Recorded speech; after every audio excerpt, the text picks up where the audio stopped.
When you take losses, you make smarter decisions. Yeah.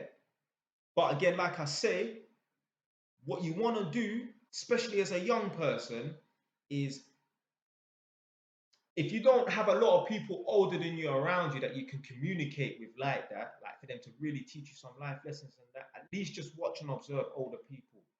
Older people, let me tell you something about older people. They are full of mistakes. Full of mistakes. Yeah? I was saying this the other day, like I made a video about this, and I was saying this to Nadia yesterday or the day before.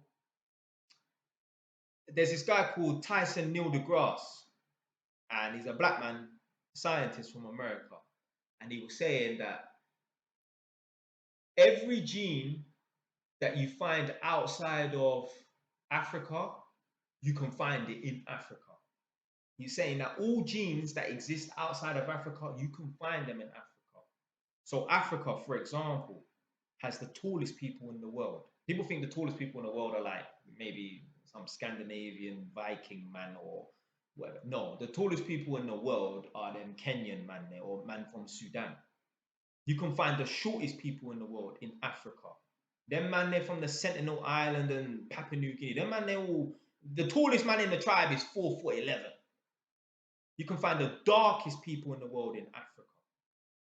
You can find the whitest people in the world in Africa, albino people. You can find people with brown eyes in Africa, obviously. You can find people with blue eyes in Africa. There's the blue-eyed tribe in Africa. Allegedly, all people that have blue eyes have like one common ancestor, because allegedly they're trying to say that the blue-eyed gene started in somewhere like Norway. So anyone that comes from a parent that has blue eyes, even if they have brown eyes, like let's say like Nadia's got brown eyes, but her mom has blue eyes. All people that either have blue eyes or come from someone that has blue eyes are more closely connected than anyone else, sort of thing. But they're saying that the blue-eyed gene started in Norway, but how can that be if there's an African blue-eyed tribe? The Africans never left, went to Europe and come back. So I don't understand why they're saying, oh, the blue-eyed gene started in Norway or some part of Europe, when there are the blue-eyed African tribe that I know they ain't fucking left and come back. So anyway, digressing as I do, you can find people with the lightest hair color in Africa. Again, albino people. You can find people with the darkest hair in Africa.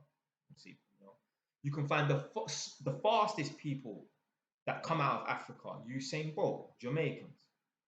You can find people with the best stamina that come outside of Africa. People like Mo Farah and them. In a council house, you can find every monumental fuck up that you can imagine. Gambling addiction, alcohol addiction, drug addiction, dropping out of school, dropping out of college, dropping out of university, having 6 baby dads. Every fuck up you can think of, you can find that in a council house if you look hard enough. So yeah, older people, they're full of mistakes and they're full of lessons that you can learn. You just gotta talk, start talking to people. Next time you go into work and you're working around a man that's 40 years old onwards, ask him, do you know any guys who have been married and divorced and they've had their ass handed to them? The woman pretty much should have just taken the carpet with her as well. Leaving the carpet was an insult to injury. Just like a burglar breaking into your house, cleaning out your house, but leaving a £10 for you. Ask them. Going to work tomorrow, and if you're around any man that's 40 onwards, ask them if they know any men that have been, divorce raped, as they call it. They will tell you stories, probably personal stories. If not, oh, my brother,